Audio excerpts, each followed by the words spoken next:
Welcome competitive aspirants. Welcome to Ravi's GK channel.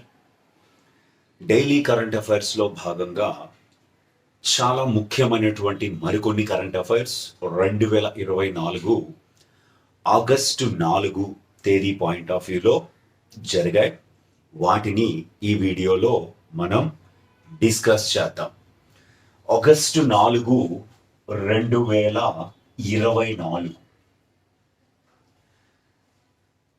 Press information bureau, the Hindu, అలాగే Indian Express, Times of India లాంటి more over అన్ని రకాల daily news పేపర్స్ని ఒక దగ్గరకు చేర్చి తెలుగులో దాన్ని ట్రాన్స్లేట్ చేసి మీకు అందించడం జరుగుతూ ఉంది. కాంపిటేటివ్ ఎగ్జామినేషన్ పేపరు ఎలా ఉంటుందో ప్రస్తుత పరిస్థితుల్లో ఎగ్జామ్స్ రాసిన వారందరికీ తెలుస్తుంది. కాన్సెప్ట్ని చాలా అద్భుతంగా అడగడం జరుగుతూ ఉంది. అందుకోసమని ఈ వేలో మనం డిస్కస్ చేస్తున్నాం. ప్రెస్ ఇన్ఫర్మేషన్ బ్యూరో ఖచ్చితంగా మంచి సక్సెస్ వస్తుంది మన వీడియోస్ని ఫాలో అవుతున్న వారికి. అలాగే ఇంగ్లీష్ మీడియం పీడిఎఫ్స్ కావాల్సిన వారు హ్యాండ్ రిటర్న్ పీడిఎఫ్స్ కూడా అందుబాటులో ఉన్నాయి. వీడియోస్ చూసిన వారు నాకు మెసేజ్ చేస్తే ఖచ్చితంగా నేను మీకు అందించడం జరుగుతుంది. రైట్, వీడియోలోకి వెళ్లే ముందు ఆగస్టు 4 2024కు సంబంధించినటువంటి కరెంట్ అఫైర్స్లో వీడియోకి వెళ్లే ముందు రవీస్ జీకే ఛానల్ని షేర్ చేయండి, సబ్స్క్రైబ్ చేసుకోండి, లైక్ కామెంట్ తప్పకుండా చేయండి. రైట్, ప్రస్తుత పరిస్థితులలో మనకి ఒలింపిక్స్ అనేవి జరుగుతూ ఉన్నాయి. రేపు ఆగస్టు 11వ తేదీ వరకు కూడా జరగనున్నాయి, నెక్స్ట్ సండే. ఈలోపు నమోదైనటువంటి కొన్ని రికార్డ్స్ ఒక్కసారి మనం చూద్దాం. ఆగస్టు 4 అంటే సండే. ఆ సండే రోజున ఒలింపిక్స్లో టెన్నిస్ పాయింట్ ఆఫ్ వ్యూలో ఫైనల్ మ్యాచ్, పురుషుల విభాగంలో ఫైనల్ మ్యాచ్ సింగిల్స్లో జరిగింది. ఆ సింగిల్స్ మ్యాచ్ జరిగిన తరువాత వచ్చిన రికార్డ్స్ కూడా మనకి చాలా ఇంపార్టెంట్ అయినటువంటి అంశం. అయితే 2024 ఒలింపిక్స్ 2024 ఒలింపిక్స్ పురుషుల సింగిల్స్ టెన్నిస్లో పురుషుల సింగిల్స్ కి సంబంధించి మ్యాచ్ జరిగింది. గోల్డ్ మెడల్ కి సంబంధించినటువంటి మ్యాచ్. ఈ మ్యాచ్ ప్రపంచ నెంబర్ 1 క్రీడాకారుడు సెర్బియాకి చెందినటువంటి నోవాక్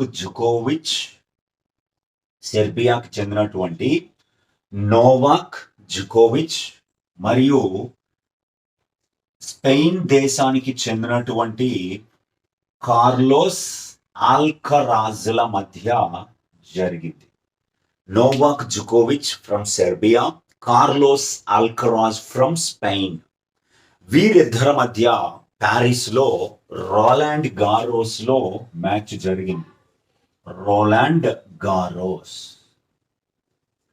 ప్యారిస్లో ఉంది. ఈ రోలాండ్ గారోస్ ఇది క్లే కోర్ట్లో జరుగుతుంది, మట్టి కోర్ట్లో జరుగుతుంది.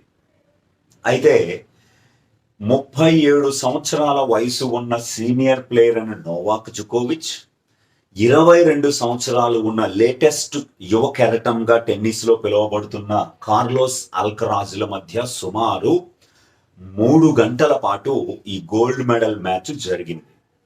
ఈ మ్యాచ్లో కార్లోస్ ఆల్కరాజ్ని నోవాక్ జుకోవిచ్ ఓడించి స్వర్ణాన్ని గెలుపొందడం జరిగింది. ఇక్కడ విజేత ఎవరు అంటే నోవాక్ జుకోవిచ్, సెర్బియా.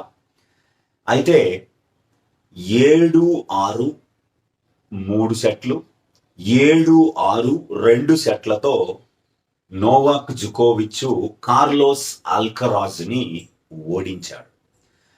అయితే ఒలింపిక్స్లో టెన్నిస్ సింగిల్స్లో స్వర్ణ పతకం గెలవడం నోవాక్ జుకోవిచ్కి ఇదే తొలిసారి. అలాగే చాలా ఇంపార్టెంట్, ఈ నోవాక్ జుకోవిచ్ ఒలింపిక్స్ లో పాల్గొనడము ఇది ఐదవసారి. మొట్టమొదటిసారిగా 2008లో బీజింగ్ లో జరిగినటువంటి ఒలింపిక్స్ లో పాల్గొని అక్కడ నోవాక్ జుకోవిచ్ కాంస్య పతకాన్ని గెలుపొందడం జరిగింది. ఆ తర్వాత 2012లో లండన్ లో జరిగిన ఒలింపిక్స్ లో పాల్గొన్నాడు కానీ ఎలాంటి మెడలు గెలవలేదు. ఆ తర్వాత 2016లో బ్రెజిల్లోని రియో డా జనీరోలో జరిగిన ఒలింపిక్స్ లో పాల్గొని ఎలాంటి మెడలు గెలుపొందలేదు. ఆ తర్వాత 2021లో జరిగాయి కానీ 2020 ఒలింపిక్స్ అంటారు, జపాన్ లోని టోక్యోలో జరిగిన ఈ ఒలింపిక్స్ లో కూడా ఎలాంటి పథకం గెలవలేదు. 1 2 3 4 4 ఇది 5వ ఒలింపిక్స్. పాల్గొన్న 5 ఒలింపిక్స్లలో మొట్టమొదటి ఒలింపిక్స్ 2008లో కాంస్యం గెలుపొందాడు. 2024 ప్యారిస్ ఒలింపిక్స్ లో స్వర్ణం గెలిచాడు. ఇప్పటికే మనకి Australian open, French open, Wimbledon, US open అని 4 గ్రాండ్ స్లామ్ టోర్నమెంట్లు ప్రతి క్యాలెండర్ సంవత్సరంలో జరుగుతాయి. ఈ క్యాలెండర్ సంవత్సరంలో జరిగే ఈ 4 టోర్నమెంట్లని ఈ నోవాక్ జుకోవిచ్ ఇప్పటి వరకు 24 గ్రాండ్ స్లామ్ టైటిల్స్ ని గెలుపొందడం జరిగింది. ఇంకా ఈ సంవత్సరానికి యుఎస్ ఓపెన్ ఉంది. 24 పురుషులలో సింగిల్స్ లో అత్యధిక గ్రాండ్ స్లామ్ టైటిల్స్ ని గెలుపొందినది నోవాక్ జుకోవిచ్, సెర్బియా 24 టైటిల్స్. అయితే ఎవరైతే ఈ 4 టైటిల్స్ ని గెలిచి ఒలింపిక్స్ లో స్వర్ణ పతకాన్ని గెలిస్తే, ఈ 4 టైటిల్స్ గెలిచి ఒలింపిక్స్ లో స్వర్ణాన్ని గెలిస్తే దాన్ని కెరీర్ గోల్డెన్ స్లామ్ అని పిలుస్తారు. కెరీర్ గోల్డెన్ స్లామ్ అని పిలుస్తారు. దీంతో ప్రపంచంలో కెరీర్ గోల్డెన్ స్లామ్ ని పూర్తి చేసుకున్న 5వ ఆటగాడిగా నోవాక్ జుకోవిచ్ చరిత్ర సృష్టించాడు. ఈ 4 టైటిల్స్ ప్లస్ ఒలింపిక్స్ లో స్వర్ణం గెలిస్తే దాన్ని కెరీర్ గోల్డెన్ స్లామ్ అంటారు. దీంతో అలా కెరీర్ గ్రాండ్ స్లామ్ ని పూర్తి చేసుకున్న 5వ టెన్నిస్ ఆటగాడుగా నోవాక్ జుకోవిచ్ చరిత్ర సృష్టించాడు. మొట్టమొదటిగా స్టెఫీ గ్రాఫ్, జర్మనీకి చెందినటువంటి ఒక మహిళ స్టెఫీ గ్రాఫ్ గోల్డెన్ స్లామ్ ని పూర్తి చేసుకున్న తొలి క్రీడాకారిణిగా చరిత్ర సృష్టించింది. రెండవది ఆండ్రూ అగస్సీ, అమెరికాకు చెందినటువంటి ఈయన 1996లో ఈ గోల్డెన్ స్లామ్ ని పూర్తి చేసుకున్నాడు. స్టెఫీ గ్రాఫ్ 1988లో, ఆండ్రూ అగస్సీ 1996లో. ఆ తర్వాత 2008లో రఫెల్ నాదల్, స్పెయిన్ దేశానికి చెందిన ఆటగాడు. 2012లో సెరెనా విలియమ్స్, యుఎస్ఏ. 2024లో నోవాక్ జుకోవిచ్, సెర్బియా. దీంతో ఈ 5 క్రీడాకారులు తమ కెరియర్ గోల్డెన్ స్లామ్ ని పూర్తి చేసుకోవడం జరిగింది. ఇది చాలా కీలకమైనటువంటి అంశం. ఎట్టి పరిస్థితుల్లో ప్రశ్న కూడా వచ్చే అవకాశం ఉంది. అంతేకాదు, నోవాక్ జుకోవిచ్ ఈ మ్యాచ్ ఆడిన సమయానికి అతని వయస్సు 37 సంవత్సరాలు. దీంతో ఒలింపిక్స్ చరిత్రలో అతి పెద్ద వయసులో టెన్నిస్ లో స్వర్ణం గెలిచిన ఆటగాడిగా రికార్డ్ సృష్టించాడు. 1988లో టెన్నిస్ ని రీఇంట్రడ్యూస్ చేశారు ఒలింపిక్స్ లో. 1988లో దక్షిణ కొరియాలోని సియోల్లో జరిగిన ఒలింపిక్స్ నుంచి ఇప్పటి వరకు ఎవరు ఇంత పెద్ద వయసులో ఈ స్వర్ణ పతకాన్ని టెన్నిస్ లో గెలుపొందలేదు. కాబట్టి ఇది చాలా ఇంపార్టెంట్ అయినటువంటి రికార్డు. ఖచ్చితంగా దీంట్లో ప్రశ్న వచ్చే అవకాశం ఉంది. ఇదే ఒలింపిక్స్ పాయింట్ ఆఫ్ వ్యూలో మరొక కీలకమైనటువంటి రికార్డు నమోదైంది. ఆ రికార్డుని కూడా చూస్తే కేలియా నెమౌర్. ఈ కేలియా నెమౌర్ అల్జీరియా దేశానికి చెందినటువంటి ఒక జిమ్నాస్ట్. అల్జీరియా దేశానికి చెందిన ఒక జిమ్నాస్టిక్ ప్లేయర్ లేదా జిమ్నాస్ట్ అంటారు. ఈ అల్జీరియా జిమ్నాస్టు 2024 ఒలింపిక్స్ లో స్వర్ణ పతకాన్ని గెలుపొందింది ఈమె. ఈ స్వర్ణ పతకంతో వచ్చిన రికార్డు ఏమిటి అంటే చాలా ముఖ్యమైనటువంటి రికార్డు. ఆఫ్రికా ఖండం నుంచి ఒలింపిక్స్ జిమ్నాస్టిక్స్ లో ఒక పతకాన్ని గెలిచిన తొలి జిమ్నాస్ట్ గా కేలియా నెమౌర్ చరిత్ర సృష్టించడం జరిగింది. First African gymnast to win an Olympic medal for the country. కాకపోతే అది స్వర్ణం అవ్వడం జరిగింది. నెక్స్ట్ వన్, ఇదే ఒలింపిక్స్ లో 4x100 meters mixed 4x100 mixed team event. Mixed team చాలా ఇంపార్టెంట్. ఇది కూడా 4x100 మిక్స్డ్ మెడ్లే. అమెరికా నలుగురు అథ్లెట్లు, మిక్స్డ్ అంటే ఇద్దరు పురుషులు ఇద్దరు మహిళలు కలిపి ఒక జట్టుగా ఆడతారు. ప్రపంచ రికార్డుని సృష్టిస్తూ 4x100 మీటర్స్ రన్నింగ్ లో స్వర్ణ పతకాన్ని కైవసం చేసుకోవడం జరిగింది అమెరికా. వీరు ఈ 400 మీటర్లని నలుగురు కలిసి మొత్తంగా 3 నిమిషాల 37.43 సెకండ్ల కాలంలో అధిగమించడం జరిగింది.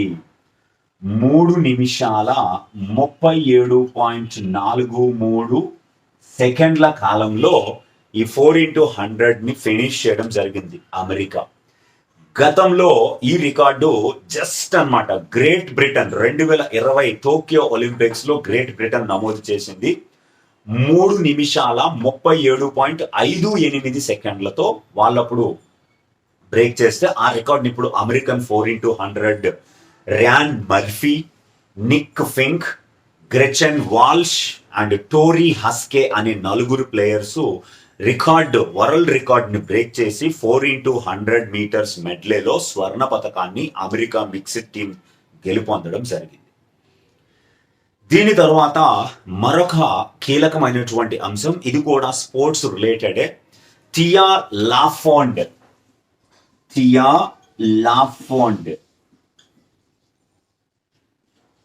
ఈ థియా లాఫోండ్ అనేటువంటి ఈమె డొమినికన్ రిపబ్లిక్ కు చెందినటువంటి ట్రిపుల్ జంపర్. డొమినికన్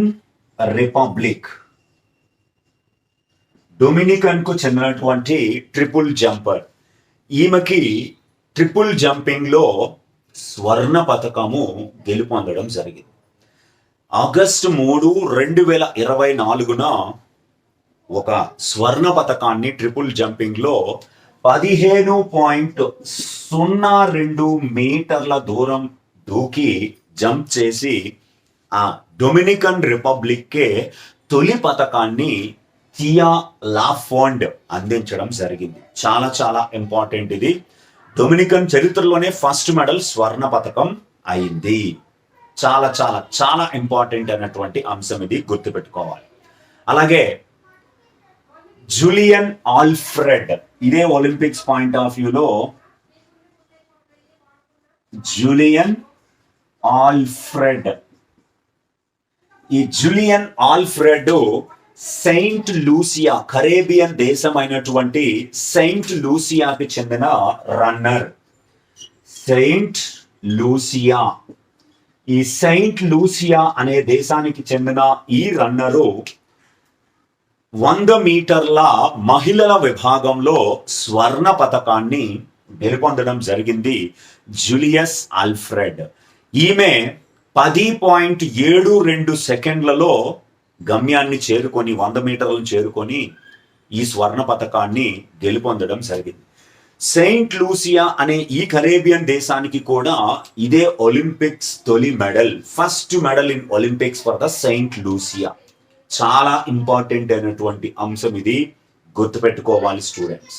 ఓకే, దీని తర్వాత మనకి నేషనల్ ఇష్యూస్ పరంగా ఆగస్టు 4, 2024లో మరికొన్ని కీలకమైనటువంటి అంశాలు జరిగాయి. వాటిని కూడా ఒక్కసారి మనం చూసేద్దాం. నేషనల్ ఇష్యూస్ పాయింట్ ఆఫ్ వ్యూలో. అందులో మొదటిది తెలంగాణ రాష్ట్రం. తెలంగాణ రాష్ట్రం తెలంగాణ రాష్ట్రము అన్న పాయింట్ ఆఫ్ వ్యూలో తీసుకుంటే ఆన్ 3rd, అంటే ఇది 4వ తేదీ కాబట్టి 4వ తేదీ ఆగస్ట్ కరెంట్ అఫైర్స్, ఆగస్టు 4, 2024న తెలంగాణ రాష్ట్ర ప్రభుత్వము తన నైబర్ స్టేట్ అయినటువంటి ఆంధ్రప్రదేశ్తో ఉన్నటువంటి రకరకాలైనటువంటి సమస్యలని పరిష్కరించుకోవడం కోసం, అదే ఆంధ్రప్రదేశ్ విభజన చట్టం లేదా పునర్వ్యవస్థీకరణ చట్టము, ఆంధ్రప్రదేశ్ విభజన చట్టం 2014లో సమస్యలని పరిష్కరించుకోవడం కోసం తెలంగాణ రాష్ట్రము వివిధ కమిటీలని నియమిస్తూ ఉత్తర్వులను జారీ చేసింది.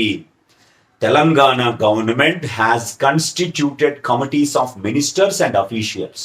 ఇక్కడ ఆ తెలంగాణ క్యాబినెట్ లో ఉన్న మంత్రులతో ఒక కమిటీని వేశారు, అధికారులతో ఒక కమిటీని వేశారు, 2 కమిటీలని, to negotiate with similar committees of the neighbouring Andhra Pradesh for resolving bilateral issues arising out of the AP Reorganization Act 2014. 2014 Andhra Pradesh విభజన చట్టంలో ఉన్న సమస్యలని పరిష్కరించడం కోసం ఈ 2 కమిటీలు, ఒకటి మంత్రుల కమిటీ, ఒకటి 2 అధికారుల కమిటీ, ఒకటి. ఈ 2 కమిటీలను నియమించడానికి గల కారణం ఏమిటంటే, విభజన చట్టంలోని సమస్యలను, ఆస్తుల పంపకాన్ని, మిగతా అంశాలని పరిష్కరించుకోవడం కోసమని 2 రాష్ట్రాల ముఖ్యమంత్రులు, ఆంధ్రప్రదేశ్ రాష్ట్ర ముఖ్యమంత్రి శ్రీ నారా చంద్రబాబు నాయుడు గారు, తెలంగాణ రాష్ట్ర ముఖ్యమంత్రి శ్రీ అనుమోలు రేవంత్ రెడ్డి గారు జూలై 6, 2024న సమావేశం ఏర్పాటు చేసుకున్నారు. దాంట్లో భాగంగా ఈ కమిటీలని ఇమీడియట్ గా రిజాల్వ్ చేసుకోవాలి, సమస్యలని అధ్యయనం చేయడానికి ఏర్పాటు చేశారు. మంత్రుల కమిటీకి తెలంగాణ రాష్ట్ర ఉప ముఖ్యమంత్రి మల్లు భట్టి విక్రమార్క చైర్మన్ గా వ్యవహరిస్తారు. మల్లు భట్టి విక్రమార్క. ఈ కమిటీలో దుద్దిల్ల శ్రీధర్ బాబు, అలాగే పొన్నం ప్రభాకర్లు సభ్యులుగా ఉంటారు. అలాగే అధికారుల కమిటీలో భాగంగా చీఫ్ సెక్రటరీ, ఆ తెలంగాణ రాష్ట్ర ముఖ్య ప్రధాన కార్యదర్శి ఏ శాంతి కుమారి చైర్మన్ గా వ్యవహరిస్తారు. శాంతి కుమారి అధికారుల కమిటీకి చైర్పర్సన్ గా వ్యవహరిస్తారు. అందులోనే స్పెషల్ చీఫ్ సెక్రటరీగా ఉన్నటువంటి V Ramakrishna Rao, principal secretary in chief minister's office సిఎంఓలో ప్రిన్సిపల్ సెక్రటరీగా పనిచేస్తున్నటువంటి వి శేషాద్రి సభ్యులుగా ఉండడం జరుగుతుంది. ఇది చాలా ఇంపార్టెంట్ అయినటువంటి అంశం. దీని తర్వాత మరొక కీలకమైనటువంటి అంశము ఇప్పుడు మనం చూద్దాం. అది కూడా చాలా ఇంపార్టెంట్ అయినటువంటి అంశం. అదేమిటంటే విరాసత్. విరాసత్ చాలా ఇంపార్టెంట్ అయినటువంటి అంశము. విరాసత్ ఏమిటి? ఈ విరాసత్ అనే దాన్ని ఒక్కసారి మనం చూద్దాం. విరాసత్ అనేది భారతదేశంలో 15 రోజుల పాటు నిర్వహించే ఒక చాలా చాలా ఇంపార్టెంట్ అయినటువంటి అంశం. Handloom exhibition. విరాసత్ అనేది నేషనల్ హ్యాండ్లూమ్ ఎగ్జిబిషన్ అని అంటారు. కాబట్టి చాలా చాలా ఇంపార్టెంట్. ఇది ఆగస్టు 3వ తేదీన ప్రారంభం అవ్వడం జరిగింది. న్యూఢిల్లీలోని జన్పథ్లో ఈ హ్యాండ్లూమ్ ఎగ్జిబిషన్. విరాసత్ అనేది ఏమిటి అంటే హ్యాండ్లూమ్ ఎగ్జిబిషన్, హ్యాండ్లూమ్ ప్రదర్శన. ఆగస్టు 3వ తేదీ నుండి ఇది 15 రోజుల పాటు కొనసాగబోతుంది. 15 రోజుల పాటు కొనసాగుతుంది. అయితే ఎందుకు ఈ హ్యాండ్లూమ్ ఎగ్జిబిషన్ ని 15 రోజుల పాటు నిర్వహిస్తారు, ప్రతి సంవత్సరం నిర్వహిస్తారు అంటే, ఈ సంవత్సరం మనకి జాతీయ చేనేత దినోత్సవం అనేది ప్రతి సంవత్సరం జరుపుకుంటున్నాం మనం. నేషనల్ హ్యాండ్లూమ్ డే అంటారు. ఈ జాతీయ చేనేత దినోత్సవాన్ని మనం ప్రతి సంవత్సరము ఆగస్టు 7వ తేదీన నిర్వహించుకుంటున్నాం. ఆ 2015లో మొట్టమొదటి జాతీయ చేనేత దినోత్సవాన్ని నిర్వహించుకున్నాం. ఈ సంవత్సరం మనం 2024లో 10th నేషనల్ హ్యాండ్లూమ్ డేని సెలబ్రేట్ చేసుకోబోతున్నాం. అందులో భాగంగానే ఈ ఎగ్జిబిషన్ ని కూడా 15 రోజుల పాటు నిర్వహించాలని national handloom development corporation limited దీనిని నిర్వహించడం జరుగుతూ ఉంది. అయితే చాలా ఇంపార్టెంట్, 2024 జూలై 28వ తేదీన భారత ప్రధానమంత్రి నరేంద్ర మోదీ తన రేడియో కార్యక్రమం మానసపుత్రిక అయినటువంటి మన్ కీ బాత్ లో భాగంగా, మనసులో మాట మన్ కీ బాత్ లోని 112వ ఎపిసోడ్లో కూడా దీని గురించి ప్రత్యేకించి ప్రస్తావించడం జరిగింది. ప్రత్యేకించి 1905 ఆగస్టు 7వ తేదీన స్వదేశీ ఉద్యమం ప్రారంభించబడిన రోజు కాబట్టి 2015 నుండి ఆగస్టు 7ను నేషనల్ హ్యాండ్లూమ్ డేగా, జాతీయ చేనేత దినోత్సవంగా పాటించమని తీర్మానం చేయడం జరిగింది కేంద్ర ప్రభుత్వం. అలాగే మనకి చాలా కీలకం, మొట్టమొదటి నేషనల్ హ్యాండ్లూమ్ డే చెన్నైలో నిర్వహించబడడం జరిగింది. చెన్నైలో ఇది చాలా కీలకం. ఓకే, దీని తర్వాత మరొక నేషనల్ ఇష్యూ, ఇప్పుడు సింపుల్ గా రేపు ఏమిస్తాడంటే విరాసత్ అంటే ఏమిటంటే నేషనల్ హ్యాండ్లూమ్ ఎగ్జిబిషన్, అంతే, అంతకు మించి ఇంకేమీ చెప్పాల్సిన అవసరం లేదు విరాసత్ అంటే. అలాగే దీని తర్వాత మరొక కీలకమైనటువంటి అంశము హోం మంత్రి. జాతీయ అంశాల పరంగా తీసుకుంటే కేంద్ర హోంశాఖ మంత్రి అమిత్ షా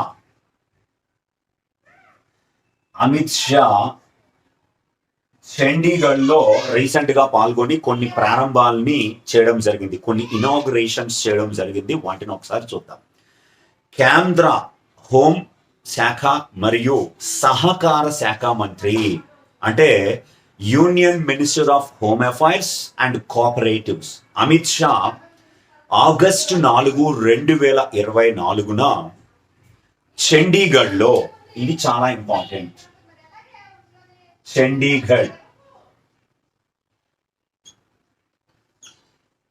చండీగఢ్ లో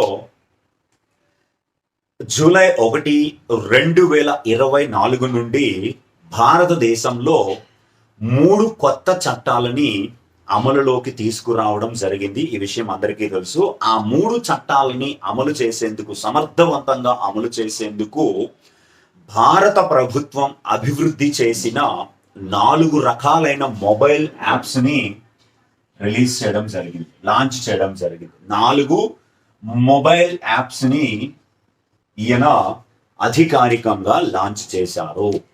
ఆ 3 చట్టాలు ఏమిటంటే భారతీయ న్యాయ సంహిత, భారతీయ న్యాయ సురక్షా సంహిత, భారతీయ సాక్ష్య అధినియం అనే ఈ 3 చట్టాలు అమలులోకి రావడం జరిగింది జూలై 1, 2024 నుండి. ఈ చట్టాలని సమర్థవంతంగా అమలు చేయడం కోసం 4 మొబైల్ అప్లికేషన్స్ ని అమిత్ షా చండీగఢ్ లో లాంచ్ చేశారు. అందులో ఒకటవది ఈ సాక్ష్య అనేటువంటిది ఒక మొబైల్ యాప్.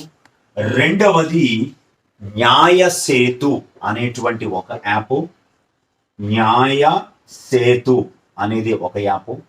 మూడవది న్యాయ శృతి, మూడవ యాప్ న్యాయ శృతి అనేటువంటి ఒక యాప్. నాలుగవది ఈ సమన్స్ అనేటువంటి ఒక యాప్. ఈ సమన్లు అని అంటారు, దాన్ని మనం ఈ సమన్స్ అని ఇంగ్లీష్ లో అంటాం. ఈ సాక్ష్య, న్యాయ సేతు, న్యాయ శృతి, ఈ సమన్లు అనే 4 రకాల యాప్లని తీసుకురావడం జరిగింది. నేర న్యాయ వ్యవస్థను క్రమబద్ధీకరించడం, సమర్థత మరియు పారదర్శకతలను ఉత్ప్రేరకంగా చేయడమే లక్ష్యంగా ఆ 3 చట్టాలని అమలు కోసం ఈ 4 రకాల యాప్స్ ని తీసుకొచ్చారు. అందులో మొదటిది ఈ సాక్ష్య అన్నాం. ఈ సాక్ష్య అనేది వీడియోగ్రఫీ, ఫోటోగ్రఫీ, అన్ని రకాలైనటువంటి వాటిని ఎవిడెన్సులుగా సర్వర్లో భద్రపరిచేది ఈ సాక్ష్య. అలాగే ఇది కోర్టులో ఇమీడియట్ గా అవైలబిలిటీగా ఉండేలాగా ఈ సాక్ష్య యాప్ జడ్జిలకి, పౌరులకి కూడా అందుబాటులో ఉంటుంది. రెండవది న్యాయ సేతు. న్యాయ సేతు అనేది మనకి చాలా కీలకమైనటువంటి అంశము. అది కూడా ఎట్టి పరిస్థితుల్లో మనకి వస్తుంది. అలాగే ఈ సమన్లు అనేది కూడా ఉంది. ఈ సమన్లు అనేది సింపుల్ గా వ్యక్తులకి, పోలీసులకి ఎలక్ట్రిక్ రూపంలోనే సమన్స్ ని జారీ చేయడం కోసం ఈ సమన్లు యాప్ పనిచేస్తుంది. అలాగే పోలీసు, మెడికల్, ఫోరెన్సిక్, ప్రాసిక్యూషన్ మరియు ప్రిజన్స్ కి సంబంధించిన టోటల్ డేటాని న్యాయ సేతులో భద్రపరచడం జరుగుతుంది. అలాగే ఇంకా న్యాయ శృతి అనేది కూడా మనకి చాలా ఇంపార్టెంట్ అయినటువంటి అంశమే. ఆ న్యాయ శృతి వీడియో రూపంలో ఎప్పటికప్పుడు అప్డేట్స్ చేస్తూ వీడియో రూపంలోని సాక్షిని విచారించడం కోసం న్యాయ శృతిని ఉపయోగించడం జరుగుతుంది. ఈ 3 కూడా మనకి చాలా ఇంపార్టెంట్. 4 కూడా చాలా కీలకమైనటువంటి అంశాలే. ఎట్టి పరిస్థితుల్లో ప్రశ్న అడిగే అవకాశం ఉంది. మరొక జాతీయ అంశం పరంగా భారతదేశంలో రికార్డు స్థాయి గ్యాస్ ఉత్పత్తి జరిగినట్లుగా కేంద్ర పెట్రోలియం మరియు సహజ వాయు శాఖ మంత్రి హర్దీప్ సింగ్ పూరి ఆగస్టు 4, 2024న ఎక్స్ వేదికగా, ఎక్స్ అంటే గతంలో ట్విట్టర్ అని పిలిచేవారు, ఆ ట్విట్టర్ని ఎలాన్ మస్క్ అనే ప్రపంచంలోనే ధనవంతుడు దాన్ని కొనుగోలు చేసిన తర్వాత దాని పేరుని ఎక్స్ గా మార్చాడు. అయితే ఈ యూనియన్ పెట్రోలియం మరియు natural gas minister Hardeep Singh puri భారతదేశంలో గ్యాస్ ఉత్పత్తి రికార్డు స్థాయిలో జరుగుతూ ఉంది అని చెప్పి 2021లో దేశవ్యాప్తంగా 28.7 BCM 28.7 BCM గ్యాస్ ఉత్పత్తి జరిగిందని ప్రకటించడం జరిగింది. BCM అంటే బిలియన్ క్యూబిక్ మీటర్స్ అంటారు. Billion cubic metres.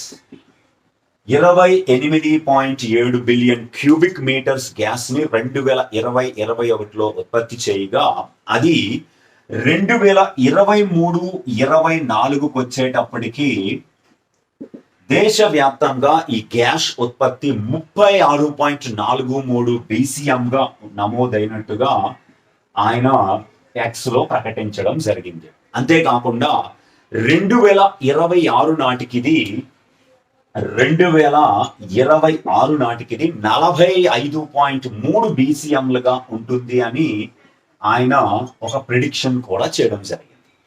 దీన్ని బేస్ చేసుకొని దాన్ని ట్యాగ్ చేస్తూ భారత ప్రధానమంత్రి నరేంద్ర మోదీ దానిని అప్రిషియేట్ చేస్తూ దేశ ప్రజలందరికీ కూడా శుభాకాంక్షలు తెలియజేశారు గ్యాస్ ప్రొడక్షన్ లో భాగంగా. రైట్, చాలా ఇంపార్టెంట్. ఓకే, దీని తర్వాత మరొక కీలకమైన అంశము సారా అబ్రహం. ఈ సారా అబ్రహం ప్రముఖ Indian painter, Indian famous artist. తమిళనాడుకు చెందినటువంటి ఈమె ఆగస్టు 4, 2024న చెన్నైలో మరణించడం జరిగింది. ప్రముఖ ఆర్టిస్ట్, మోడర్న్ ఆర్టిస్ట్. రైట్, చాలా important. And last and final August 4, 2024కి సంబంధించిన కరెంట్ అఫైర్స్ లో చివరగా మనకి డిఫెన్స్ సెక్టర్ పాయింట్ ఆఫ్ వ్యూలో, రక్షణ రంగం పాయింట్ ఆఫ్ వ్యూలో అస్త్ర క్షిపణులు అస్త్ర క్షిపణులు. ఈ అస్త్ర క్షిపణులు అనేటువంటి ఈ అంశాన్ని ఇప్పుడు మనం చూద్దాం. చాలా చాలా ఇంపార్టెంట్ అయినటువంటి అంశం. ఇండియన్ ఎయిర్ ఫోర్స్ కి సంబంధించి వైస్ ఎయిర్ మార్షల్ ఇటీవల హైదరాబాద్లోని భారత్ డైనమిక్స్ లిమిటెడ్ ని విజిట్ చేశారు. ఆ విజిట్ లో భాగంగా ఆయన దేశానికి అవసరమైన అస్త్ర క్షిపణులని తయారు చేయడం కోసము డిఆర్డిఓ మరియు దాని ఫెసిలిటేటర్ అయినటువంటి బీడిఎల్కి లేదా ప్రొడక్షన్ ఏజెన్సీ ఉత్పత్తి సంస్థ అయినటువంటి భారత్ డైనామిక్స్ లిమిటెడ్కి అస్త్ర క్షిపణులని తయారు చేయడం కోసం అనుమతులు మంజూరు చేసినట్లుగా వార్తలు వచ్చినాయి. అయితే మొత్తము 200 అస్త్ర మార్క్ 1 క్షిపణులని అభివృద్ధి చేయాలని క్లియరెన్స్ ఇవ్వడం జరిగింది. ఎవరెవరికంటే డిఆర్డిఓ మరియు భారత్ డైనమిక్స్ లిమిటెడ్ బీడిఎల్.